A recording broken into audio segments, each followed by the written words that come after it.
Bismillahirrahmanirrahim. Assalamualaikum warahmatullahi wabarakatuh. Innal hamdalillah nahmaduhu wa nasta'inuhu wa nastaghfiruhu wa nastahdihi wa na'udzu billahi min shururi anfusina wa min sayyiati a'malina. Man yahdihillahu fahuwal muhtad wa man yudlil falan tajida lahu waliyyan mursyida. Asyhadu an la ilaha illallah wahdahu la syarika lah wa asyhadu anna Muhammadan abduhu wa rasuluh. Qala Allah ta'ala fi kitabihil karim. A'udzu billahi minasyaitonir rajim. Ya ayyuhalladzina amanu ittaqullaha haqqa tuqatih wa la tamutunna illa wa antum muslimun. Ba'd. Ma'asyiral mu'minin rahimani wa rahimakumullah. Alhamdulillah, kita bersyukur pada Allah Azza wa Jalla dengan segala kenikmatan yang Allah berikan kepada kita. Di antaranya Allah Subhanahu wa taala menerangi hati kita dengan petunjuk. Karena berapa banyak orang-orang di atas muka bumi yang mereka jauh dari petunjuk tersebut. Berapa banyak orang-orang yang mereka lupa dan jauh dari mengenal Allah Azza wa Jalla dan agamanya. Salawat dan salam kepada Nabi Muhammad sallallahu alaihi wasallam, khairul anbiya wa mursalin, sebaik nabi dan sebaik rasul. Ma'asyiral mu'minin rahimani wa rahimakumullah. Kita lanjutkan bahasan kita lagi. Kemudian efek kemaksiatan yang berikutnya adalah kegelapan hati. Bagaimana dampak hati gelap ini? Disebutkan oleh Imam Ibnu Qayyim al-Jauzi, wa dhulmatun yajiduha fi qalbihi haqiqatan yahissu biha kama yahissu bidhulmatil laili al-bahim idza adalla hamma. Dikatakan bahwa kegelapan pelaku kemaksiatan yang mereka dapati di dalam hatinya sebenarnya sebagaimana yang mereka rasakan pada kegelapan malam apabila sudah larut malam. Jadi kalau sudah sangat larut malam, kita bisa merasakan ya bagaimana kegelapan yang sangat luar biasa. Itulah kondisi hati seseorang yang bermaksiat. Fatasirul dhulmah al-ma'siyah liqalbihi kadulmatil hasiyah libasarihi. Maka kemudian orang yang hatinya gelap itu ya karena kemaksiatan di dalam hatinya, mereka rasakan bagaikan gelapnya ruangan bagi matanya. Jadi kalau dia masuk, ya matanya melihat ruangannya nggak ada cahaya sama sekali, ya itulah kondisi hati seseorang ketika mereka bermaksiat. Ya, fa'inna ta'ata nurun, karena sesungguhnya ketaatan itu merupakan cahaya, wal ma'siyatu dzulmah, dan kemaksiatan itu kegelapan. Jadi sebaliknya, orang kalau sudah mulai melakukan ketaatan sama dengan mulai merasakan dirinya mendapatkan petunjuk cahaya kehidupan secara perlahan. Ketika orang mulai melakukan kemaksiatan sama dengan dirinya mulai berjalan di atas kegelapan yang pelan-pelan semakin gelap. Ya, kullama qawiyad dzulmah izdadat hayratuhu. Ini yang bahaya ya, ikhwah. Semakin kegelapan itu menguat, maka rasa ragu dan kebingungannya itu semakin kuat. Kalau orang sudah bingung semakin kuat, kira-kira yang dilakukan itu petunjuk atau kemaksiatan? Jadi tambah maksiat dia. Dalam bentuk apa? Orang kalau sudah melakukan agama tanpa petunjuk, berakhir dengan melakukannya dalam perkara yang bid'ah. Dan ini realita yang terjadi sebenarnya. Makanya disebutkan hatta yaqa'u fil bid'ah wad dalalat wal umur muhlikah wa huwa la yash'ur. Ini yang bahaya. Dia sampai jatuh ke dalam perkara bid'ah. Karena dia meraih apa? Melihat agama itu bukan dari segi bukti, tapi dari segi menurut pribadinya. Orang kalau sudah mulai nggak mencari bukti, tapi mulai menimbang dari segi pribadi, maka mereka melihat kan ini baik. Kenapa? Karena dimulai dari perkara kemaksiatan yang dia lakukan dalam hidup. Maka mereka mulai malas buat nyari apa? Nyari petunjuk. Akhirnya apa? Akhirnya mereka juga termasuk ke dalam kesesatan dan perkara-perkara yang membinasakan hidupnya. Dan yang lebih mengerikannya, dia tidak sadar dan tidak terasa. Tidak terasa. Kayak tadi, orang kalau jalan di kegelapan, tahu nggak kalau depannya ada batu atau ada sesuatu? Tahu nggak? Nggak tahu. Sama orang kalau berjalan dengan kegelapan kemaksiatan, dia nggak sadar kalau dirinya di depannya kira-kira oh ini bid'ah atau nggak bisa membedakan sama sekali. Ini maksiat atau kebaikan, tidak bisa membedakan sama sekali. Nanti kita akan buktikan dengan berbagai macam bagaimana Allah SWT memberikan gambaran terhadap orang-orang yang gelap tadi. Ya. Kemudian ka'ma ukhrijad dzulmatil laili yamshi wahdah. Ya, sebagaimana orang yang buta, kemudian dia dikeluarkan di malam yang gelap dan dia jalan sendirian. Sudah buta, jalannya di malam hari sendirian lagi. Itu gambarannya. Berarti apa? Maka dia dia nggak tahu kemana harus berjalan. Kedua, kira-kira yang dijalani selamat atau nggak tahu. Yang ketiga, dia berjalan dan tidak mengerti bagaimana kondisi dirinya. Ini double-double sudah. Kondisi yang benar-benar, kalau bicara selamat, mustahil sudah. Orang bilang kayak gini, gak mungkin selamat. Ya, sudah buta, jalannya malam, sendirian. Sendiri loh, gak ada seorang pun. Kalau ada orang, kira-kira kalau orang buta mau nabrak, diperingatin gak? Ini sendiri.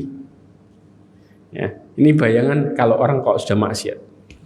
Artinya peringatan sekitarnya bermanfaat gak buat dia?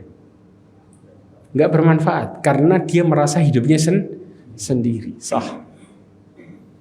Ya, inilah ngerinya gelapnya hati. Ya. Kemudian wa taqwa hadhihi dzulmatu hatta tadhhara fil ain. Semakin kuatnya kegelapan ini sampai nampak kepada matanya. Matanya juga ikut jadi buta. Buta dalam melihat perkara-perkara kebenaran.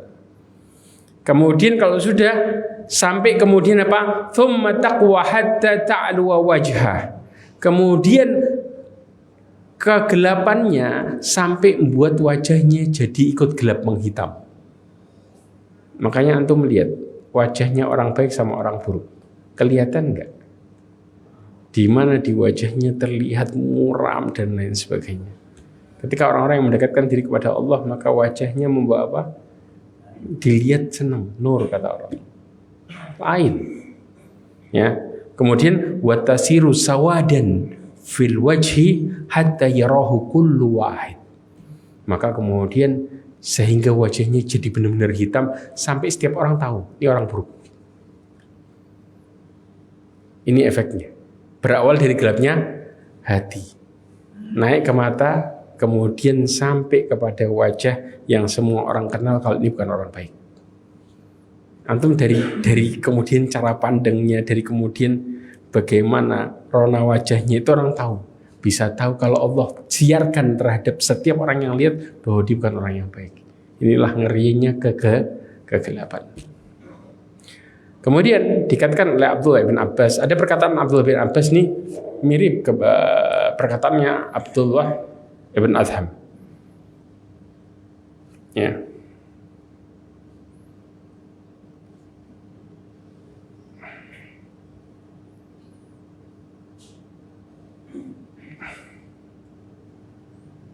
Ya, kok dikatakan oleh Ibrahim Ibn Adham, ya, mirip-mirip dengan perkataan ini, ya. Ketika seseorang mati hatinya gara-gara 10 perkara. Ya. Kalau ada kesempatan waktunya cukup, saya akan bahas juga masalah ini. Kita lihat nanti. Abdullah bin Abbas mengatakan innal hasanati diya'an fil wajhi. Karena sesungguhnya apa? Kebaikan itu mendatangkan apa? Cahaya. Di mana? Di wajah. Di wajah. Kemudian apa? Wa nuran fi qalbi, cahaya di hati. Ya. Ya ikhwah. Kalau istilah kita dhiya, dhiya itu apa? Apa bedanya nur sama dhiya?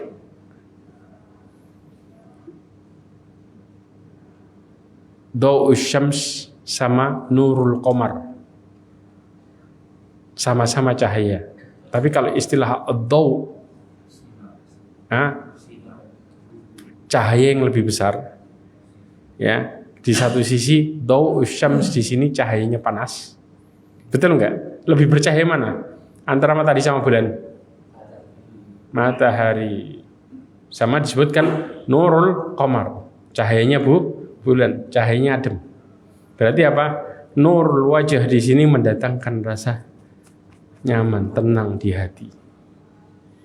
Wajahnya itu berseri-seri.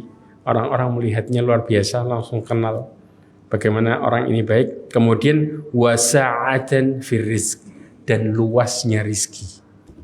Luas, ya ikhwah, istilah luas rizki ini bukan banyak duit loh. Jangan salah, tapi rizki yang mendekatkan dirinya kepada Allah Azza wa Jalla. Karena kalau orang pengertiannya banyak fulus, orang kafir itu dikasih sama Allah dunianya lebar. Tetapi mereka tidak bisa memanfaatkan rizki yang Allah kasih dalam ketaatan. Tapi kalau istilahnya saat rizq, ya, maka diistilahkan dengan apa? Rizki yang membawa kepada kebaikan. Ya, kadang-kadang kita kalau sudah orientasinya rizki, kebanyakan kemana arahnya? Harta, fulus. Padahal rizki itu banyak. Antum dikasih waktu luang rizki bukan? Antum dikasih sehat rizki bukan? Banyak perkara rizki yang kemudian orang anggap itu rizki, padahal itu rizki. Hanya orang mukmin yang sadar kalau itu merupakan anugerah besar. Ya, kemudian apa? Wa quwwatan fil badan, dan kuatnya badan. Gara-gara apa? Gara-gara taat. Makanya sampai orang meneliti maksiat itu bisa membuat struktur badan itu berubah. Betul enggak? Macam-macam muncul gara-gara kemaksiatan. Justru orang berubah pada ketaatan, dohirnya mungkin sakit badannya, tapi karena hatinya Allah jadikan sehat, maka badannya ikut sehat, rasa sakitnya mulai hilang. Ini yang terjadi. Makanya Rasulullah SAW, ya, antum bisa bayangin bagaimana badannya Rasulullah yang sangat luar biasa. Dirinya ketika sakit pun masih terlihat baik. Ya, inilah yang kemudian bagaimana kekuatan badan. Antum, Rasulullah itu mulai sakit gara-gara apa? Efek dari racun. Itu pun di akhir. Efek dari racun di akhir hidupnya. Ya, kalau kita sudah apa? Berangkat itu langsung karena kuatnya racun yang kemudian mereka kasih. Orang-orang Yahudi ngasih racun yang paling kuat. Tapi Allah SWT melindungi Rasulnya sehingga racun itu berefek di akhir hidupnya. Ya, itu pun pingsan, bangun lagi. Kemudian Rasulullah SAW sampai ingin bersiwak, kemudian sempat pingsan lagi, kemudian bangun lagi. Subhanallah, inilah bagaimana kuatnya badan di saat penyakit yang sangat luar biasa besarnya, sakit di badan, tapi masih bisa membuat seseorang jadi apa? Jadi bangkit. Inilah luar biasanya ketaatan. Kemudian apa? Wa mahabbatan fi qulubil khalq, dan cinta yang Allah tanamkan di hati apa? Orang sesama manusia. Sehingga orang sekitarnya pun merasakan bagaimana efek dari ketaatannya dia. Orang ini jadi baik, kemudian muamalahnya orang senang. Orang senang sama dia secara otomatis. Ini bagaimana kemudian dampak ketaatan. Tapi sebaliknya, wa inna lisayyiati sawadan fil wajh. Keburukan itu, amalan yang buruk itu mendatangkan apa? Wajah yang hitam. Kemudian wadulmatan fil qabri wal qalb, dan kegelapan di kuburan dan juga hati. Kuburnya gelap, hatinya juga ikut gelap.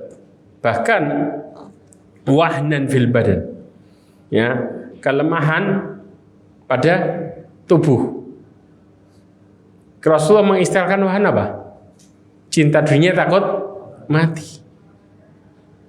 Ya, sampai diistilahkan badannya itu kalau kemudian berpikir mati, oh jangan dulu dan lain sebagainya. Takut luar biasa. Ya, dan dia masih bukan mempersiapkan akhirat. Makanya orang-orang kalau sudah kena penyakit wahan, antum lihat ciri-cirinya. Begitu dikatakan tentang masalah kematian, jawaban dia apa? Saya belum punya rumah, belum nikah, belum punya mobil, belum punya ini. Padahal syarat untuk bisa bahagia pada kematian apa? Amal soleh, bukan dunia. Tapi yang mereka sebut adalah dunia. Ini sudah orang kena wahan sudah jelas. Kenapa? Karena yang dikatakan semua tentang dunia. Padahal pertanyaannya kalau mati bagaimana? Jelas di sini. Ya. Kemudian juga wanaqsan fir rizq, ya, dan kurang dalam perkara rizki. Maksudnya kurang di sini jumlahnya banyak tapi manfaatnya sedikit. Itu istilahnya kurang. Jumlahnya antum jangan tanya. Orang bilang, oh rizkinya 7 turunan tidak habis. Banyak nggak orang cerita kayak gini? Tapi pertanyaannya, ketika dimanfaatkan sama keluarganya, benar 7 turunan nggak habis apa nggak sampai 1 turunan habis? Nggak sampai 1 turunan habis. Orang sampai heran, larinya kemana? Ya ini kalau sudah Allah kasih yang namanya kurang, Allah cabut namanya keberkahan, maka pemanfaatannya jadi kecil. Walaupun jumlah nominalnya orang bilang ini 7 turunan harusnya nggak habis, harusnya. Jelas? Kemudian yang berikutnya adalah wa bughdan fi qulubil khalq, dan kebencian, anda tahu, bughd, di hati orang-orang sekitarnya. Keluarganya nggak suka sama dia, apalagi orang lain. Inilah efek buruk dari kemaksiatan. Bahkan keluarganya mengatakan, kapan nih orang meninggal ya? Ya, banyak nggak ini terjadi? Banyak. Bahkan meninggalnya di kebahagiaan sekitarnya. Orang kalau sudah gelap maksiatnya, ini yang terjadi. Pertanyaannya, kenapa ini bisa terjadi? Kita perhatikan baik-baik. Allah Subhanahu wa taala sebutkan dari surat Al-Baqarah ayat 7, karena banyak ayat yang membahas masalah ini dan hadis. Allah mengatakan khatamallahu ala qulubihim wa ala sam'ihim wa ala absarihim ghisyawah. Ayat ini enggak asing buat kita, tapi coba lihat bagaimana praktek yang sebenarnya yang difahami oleh para ulama tafsir. Sehingga ini sangat-sangat luar biasa mengerikan, ya. Allah SWT menutup hati, pendengaran, penglihatannya dengan kata-kata ghisyawah. Ghisyawah itu apa? Dengan tutup yang rapat. Dan ini disebutkan oleh Syekh Abdurrahman bin Nasir As-Sa'di dalam tafsirnya. Kalau sudah tutup rapat, ada kemungkinan kebuka enggak? Kalau istilah sudah tutup rapat, ada kemungkinan sesuatu bisa masuk? Enggak bisa. Itu istilah tutup rapat. Nah, bagaimana praktek hidupnya? Allah katakan walahum adzabun alim. Praktek hidupnya nih. Imam Qatadah mengatakan dalam tafsir Ibnu Katsir disebutkan bahwa yang pertama, setan telah menguasai mereka.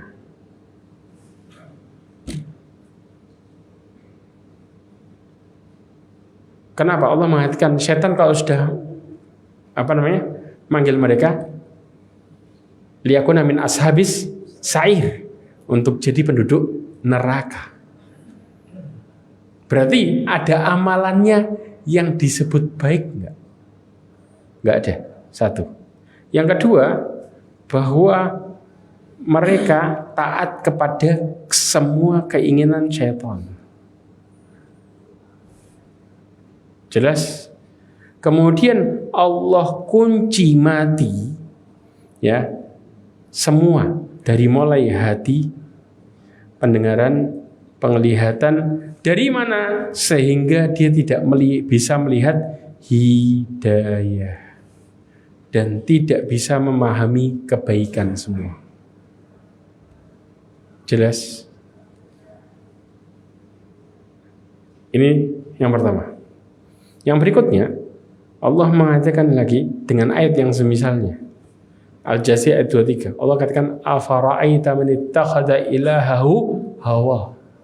Ini yang lebih mengerikan lagi, ya. Maka pernahkah kamu melihat orang yang menjadikan hawa nafsunya sebagai Tuhannya?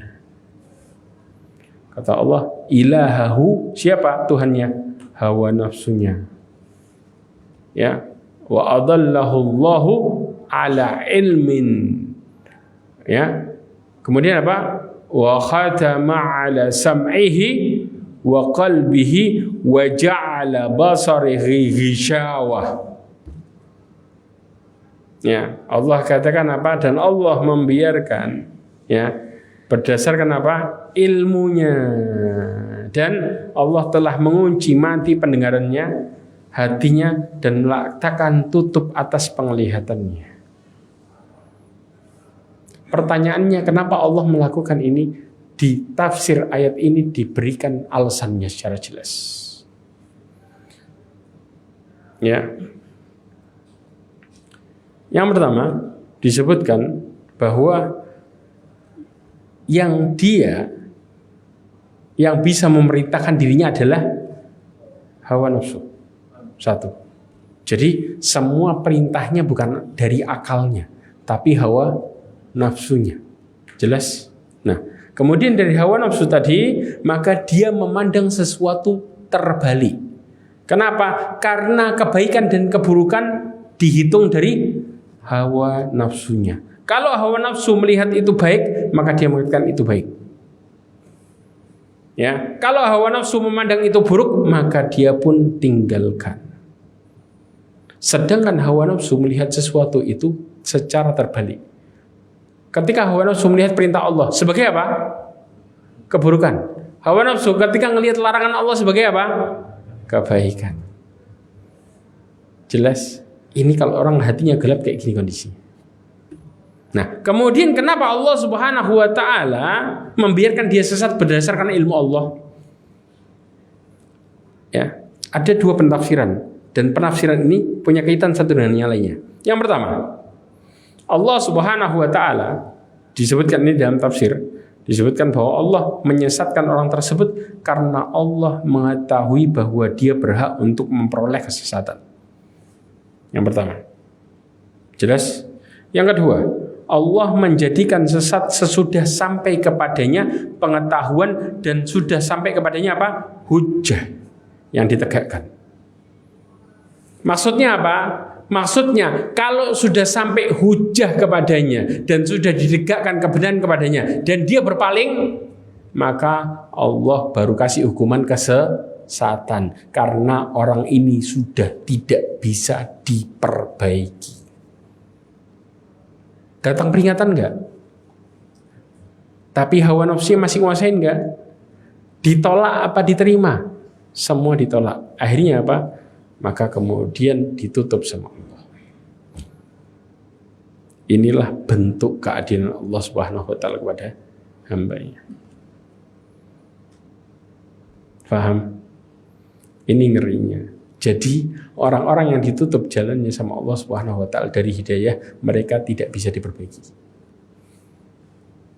Karena mereka benar-benar jauh dari petunjuk dan tidak mau mengerti petunjuk. Bahkan semakin ingkar. Akhirnya apa?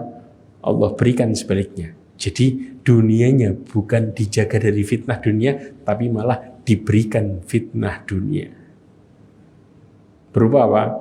Semua fitnah dunia dikasih sama dia. Harta banyak, anak banyak, semua fitnah dunia dikasih sama dia.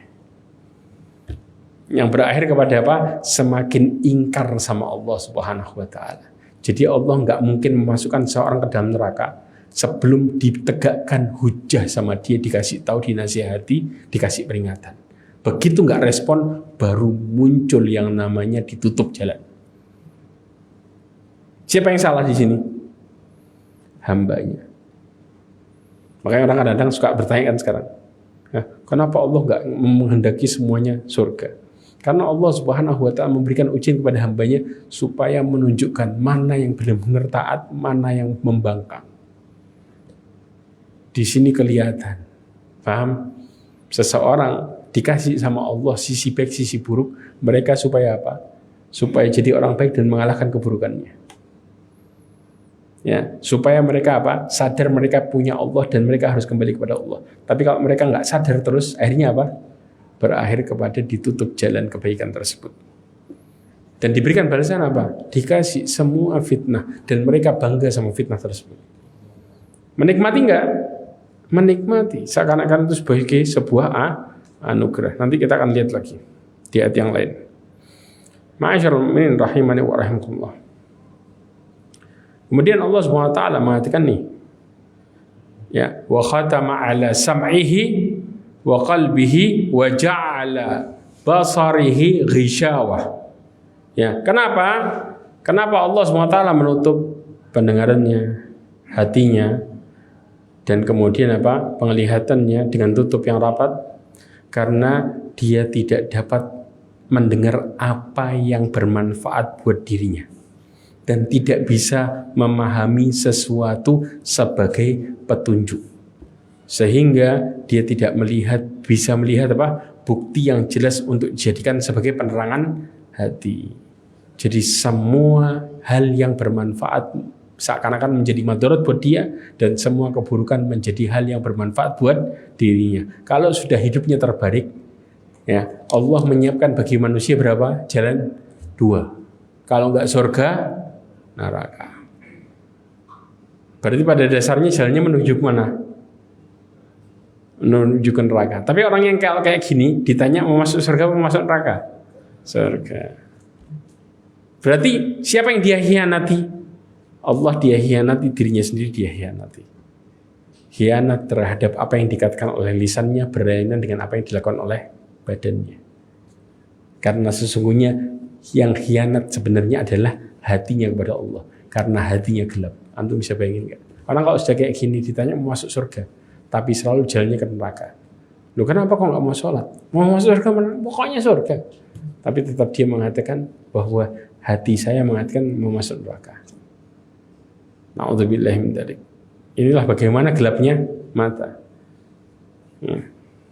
Ubay ibn Ka'ab mengatakan tentang masalah ini, ya, ad-dhulumat ba'dahu fawqa ba'd. Yang dimaksud kegelapan adalah kegelapan, ya, yang saling bertumpuk-tumpuk.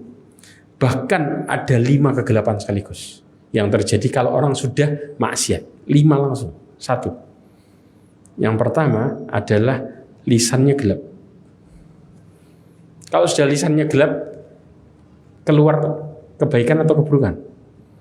Mencaci maki, hina sana, ghibah sini. Yang kedua adalah perbuatannya jadi buruk. Ketiga adalah dia akan keluar masuk ke dalam kegelapan.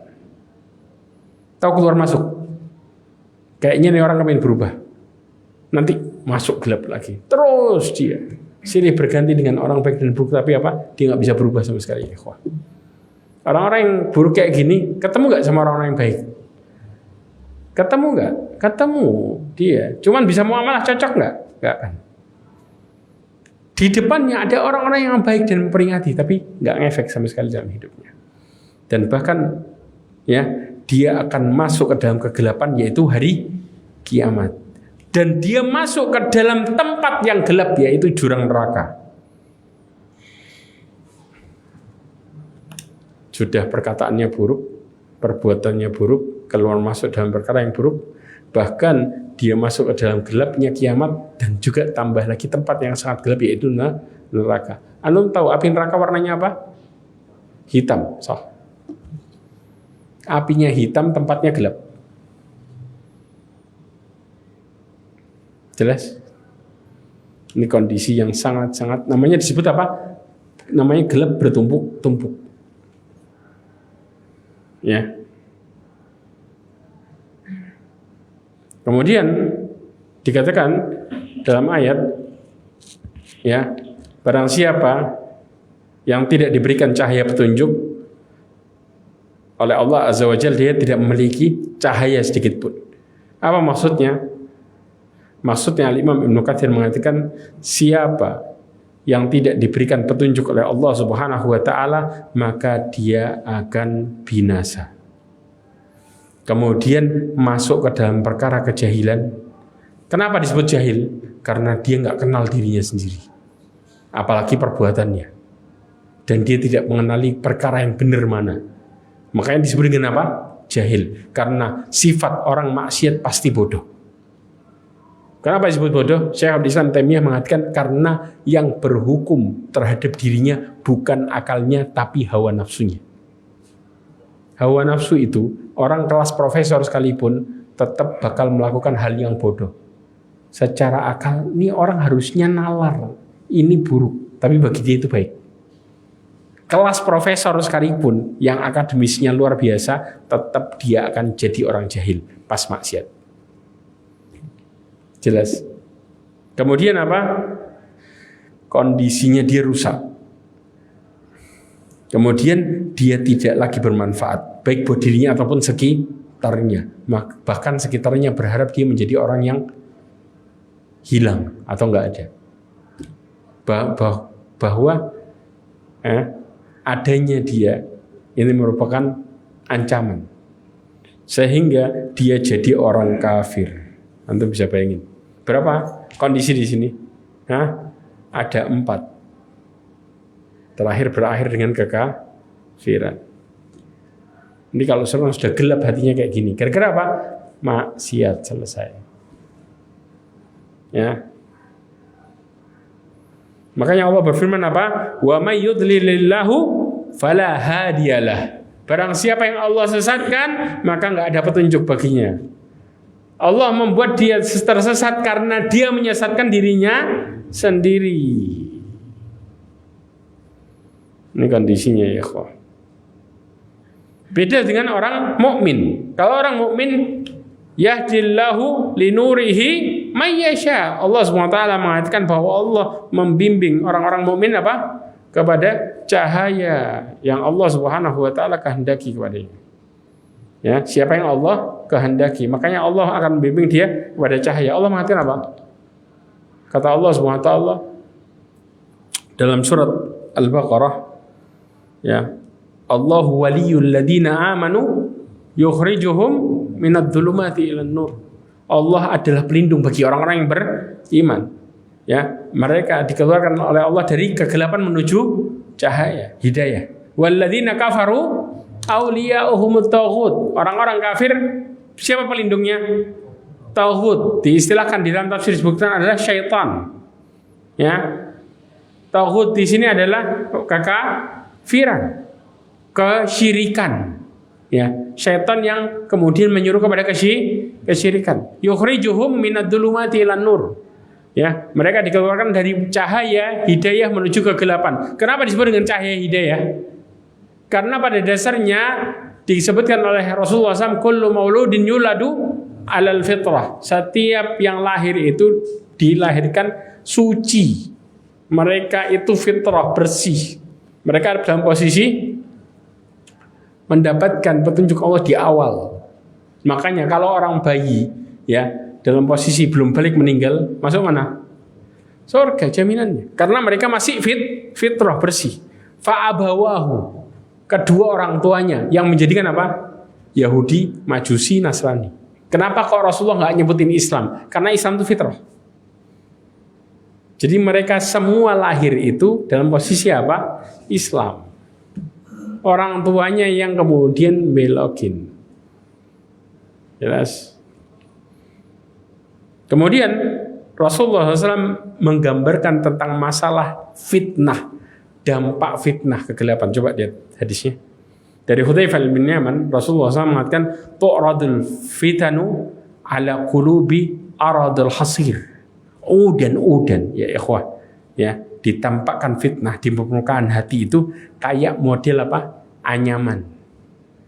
Orang kalau mulai maksiat itu kayak hatinya dianyam dengan apa? Kegelapan tadi sedikit, ya kayak tikar kita dianyam satu, maksiat lagi satu lagi. Kalau anyaman tadi, tikar tadi nutup, gimana kondisinya? Dari mulai satu-satu enggak sampai jadi tikar enggak? Ya sudah kayak gitu. Kayak itulah kondisinya, ya.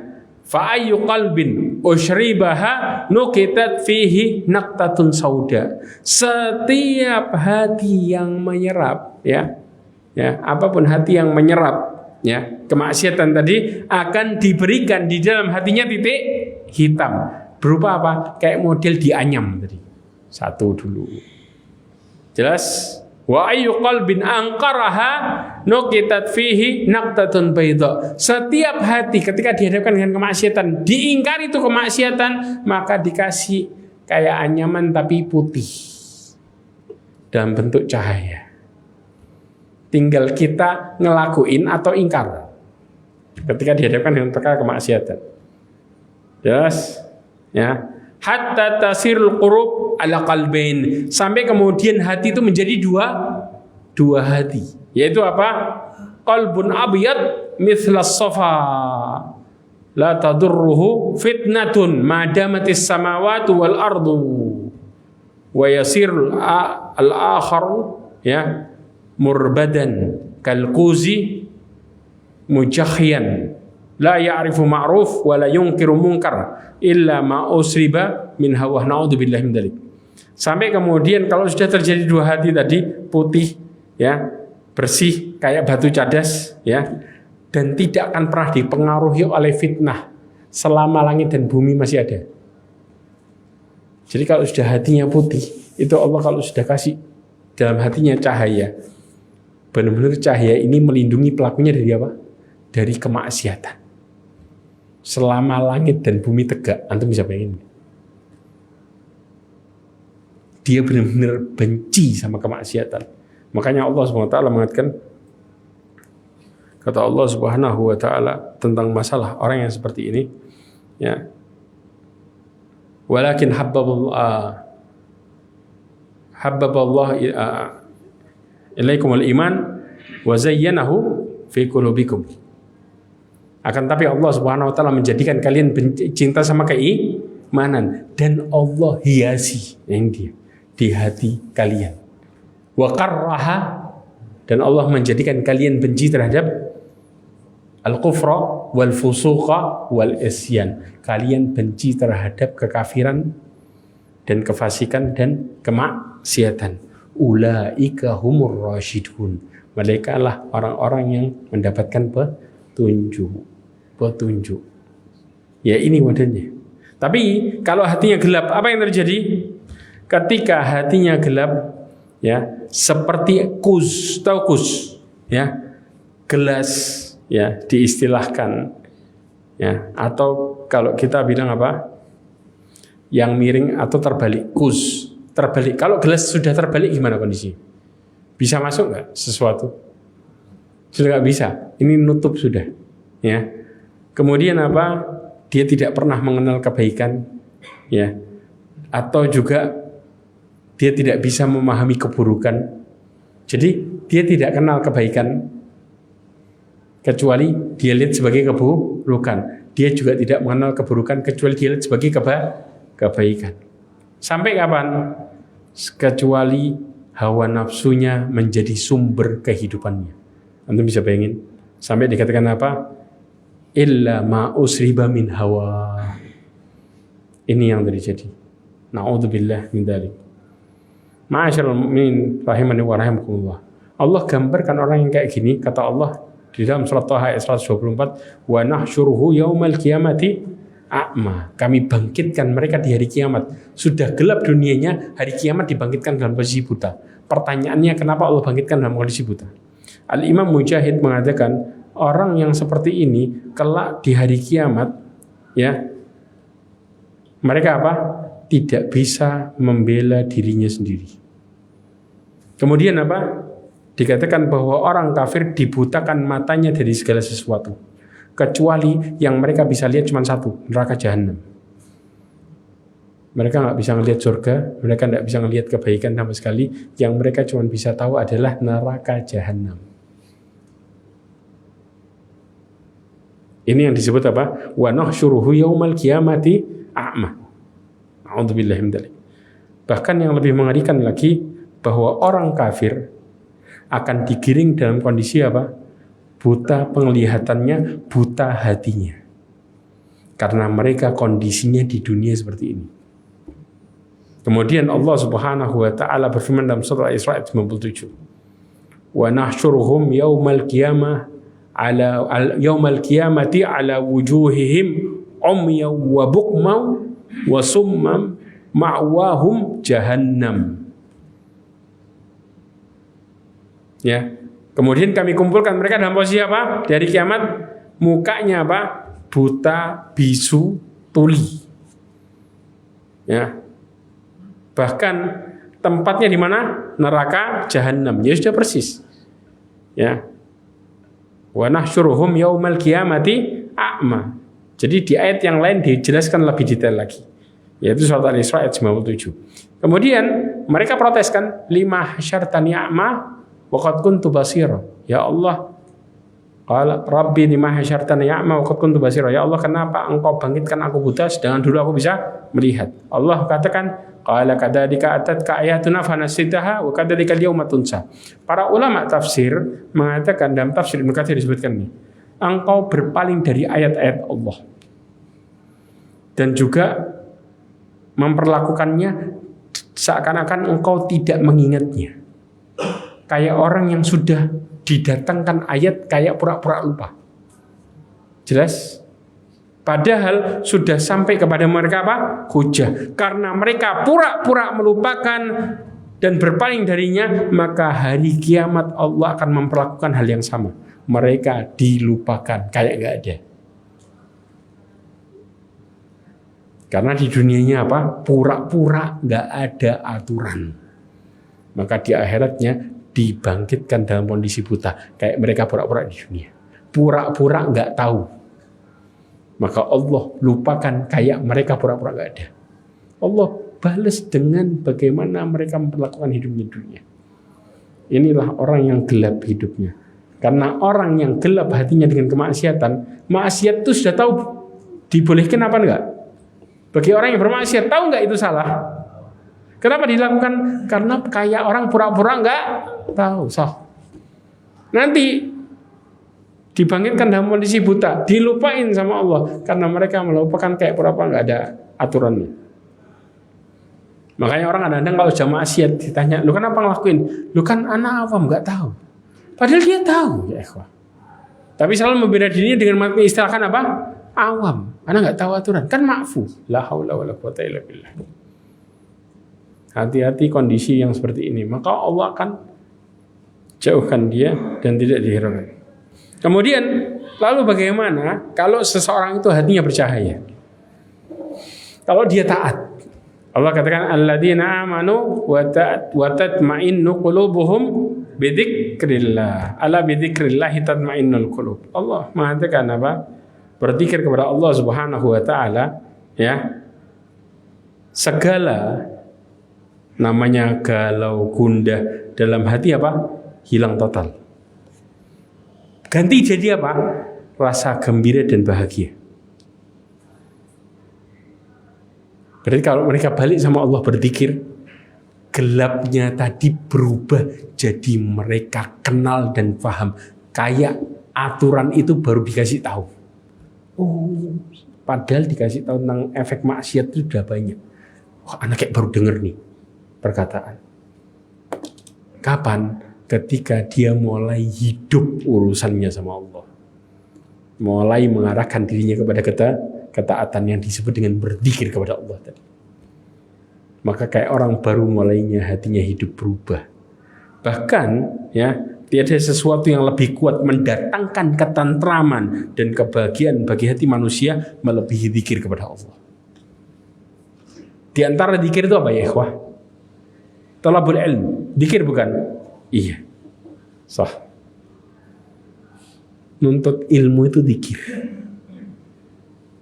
Makanya disitulah seseorang baru melek, dia baru sadar ternyata ini nikmatnya hidup. Ternyata selama ini ya jalan yang saya cari adalah ini. Setelah apa? Mereka berzikir kepada Allah Azza wa Jalla.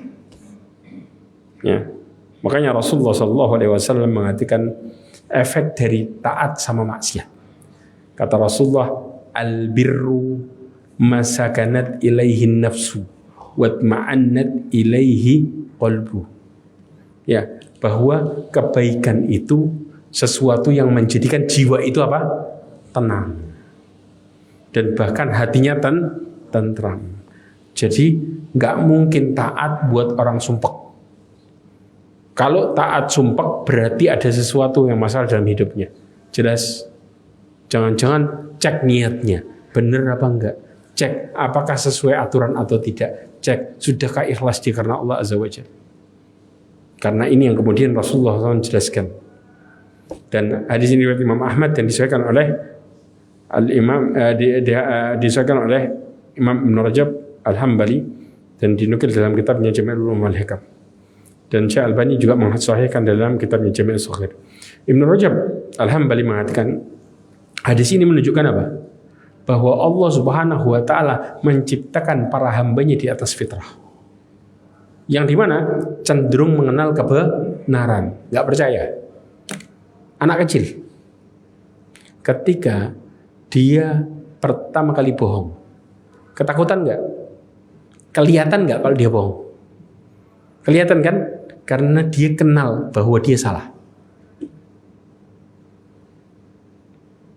Makanya seorang anak ngerti itu nggak benar. Makanya dia respect ke dalam badannya, di tubuhnya kalau dia dalam posisi sedang salah. Dan dia menunjukkan itu secara jelas. Dan orang tuanya ngelihat bohong. Nah, subhanallah ya ikhwan. Inilah fitrah. Inilah bagaimana Allah menciptakan manusia cenderung kepada kebenaran dari awal. Ya, kemudian apa? Merasa tenang kepadanya dan menerimanya. Makanya Allah SWT menjadikan tabiat manusia cenderung mencintai kebenaran dan membenci apa? Keburukan. Betul nggak? Kecuali kalau seorang sudah hatinya mati, jangan ditanya. Tapi umumnya orang namanya benar, senang nggak? Kejujuran senang nggak? Orang kalau dibohongi mau nggak? Semua secara jelas akan sepakat dengan masalah ini. Nggak mungkin ada orang mengatakan kalau dia nggak normal lain cerita. Kalau normal dia akan mengatakan hal yang sama. Ya, makanya Allah Subhanahu Wa Taala berfirman ya, Inni khalaqtu ibadi hunafa. Aku menciptakan hambaku itu apa? Lurus, hanif. Ya, kulluhum, semuanya, kullahum. Ya, wa innahum atadhumus syaitanu fajtalathum an dinihim. Kemudian apa? Mereka didatangi sama syaitan yang menjadikan apa? Memalingkan mereka dari agamanya. Tapi Allah berawal menciptakan manusia semua mereka menyukai kebenaran. Makanya anak kecil, ya, antum lihat, kalau kemudian janjiin sama orang tuanya dibohongi, kira-kira gimana? Berontak nggak? Respect loh. Kok bohong? Katanya disuruh ngomong jujur. Dia pun respect.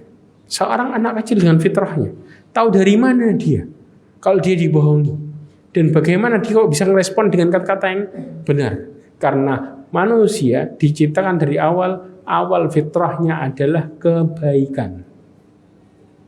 Ya, makanya disebutkan istilah ma'ruf ya oleh Ibnu Rajab Al-Hambali adalah sesuatu yang dikenal sama jiwa dan dicintai oleh hati. Ini istilah ma'ruf. Jelas.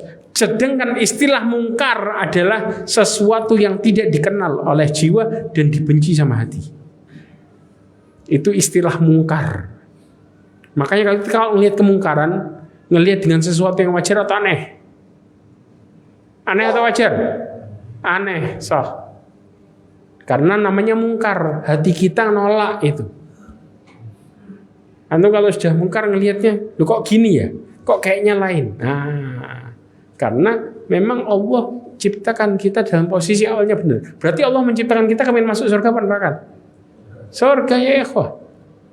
Surga dari awal Allah kepingin masuk kita surga. Tapi yang membuat kita belok siapa? Diri kita karena ngikutin syaitan. Ya. Inilah kondisi-kondisi ya. Saya tutup dengan ini. Maka kemudian di akhir ya disebutkan oleh Ibnu Rajab Al-Hambali, hati orang-orang yang beriman itu selalu tentang kepada apa? Berzikir kepada Allah Subhanahu wa taala. Senang mereka. Antum jangan jauh-jauh. Kita kalau melihat orang ibadah, bahagia enggak? Belum ngelakuin loh, cuman ngelihat. Seneng nggak? Seneng. Tapi kalau antum melihat orang maksiat, ngelihat tok aja, belum ngelakuin, seneng nggak? Antum melihat orang yang selalu ibadah, antum akan lihat nih orang baik, masya Allah. Kenapa? Karena perilakunya antum cenderung kepada situ. Sedangkan ketika kita ngelihat orang maksiat, kita nggak ngelakuin, cuma lihat responnya sudah nggak enak. Ya, sehingga apa? Hati yang telah dirasuki oleh cahaya keimanan, ya, dan lapang menerimanya, mereka akan merasakan tenang dan tentram dan mudah menerima kebenaran. Tetapi, ya, kalau mereka dimasuki kegelapan, mereka justru sebaliknya. Orang kalau sudah menerima kebenaran, otomatis apa? Mereka akan benci yang namanya kebatilan. Ini sudah menjadi satu rangkaian. Maka Syekhul Islam Ibnu Taimiyah mengatakan al-mahbusu man khubisa qalbuhu an rabbih ta'ala wal ma'suru man asirahu hawa. Orang yang terpenjara itu yang dipenjara sama hatinya dari Allah. Kalau urusan kita sama Allah berat, berarti kita terpenjara. Kayak kita masuk ke dalam penjara. Sedangkan orang-orang yang tertawan, terbelenggu adalah orang yang ditawan sama hawa nafsunya sendiri. Kalau antum mau bicara orang tawanan sebenarnya, budak sebenarnya adalah budak hawa nafsu. Itu budak. Tapi kalau kita bicara merdeka, maka kita taat sama Allah disebut dengan orang-orang yang merdeka sebenarnya. Jelas? Wallahu a'lam bishawab. Mudah-mudahan apa yang kita pelajari hari ini menjadikan kita semakin bertakwa kepada Allah Azza wa Jalla, menjauhkan kita dari keburukan, ya, serta mudah-mudahan Allah SWT menutup hidup kita semua dengan husnul khatimah. Kurang lebihnya mohon maaf. Subhanakallahumma bihamdika asyhadu an la ilaha illa anta astaghfiruka wa atubu ilaik. Wa akhiru da'wana alhamdulillah. Assalamualaikum warahmatullahi wabarakatuh.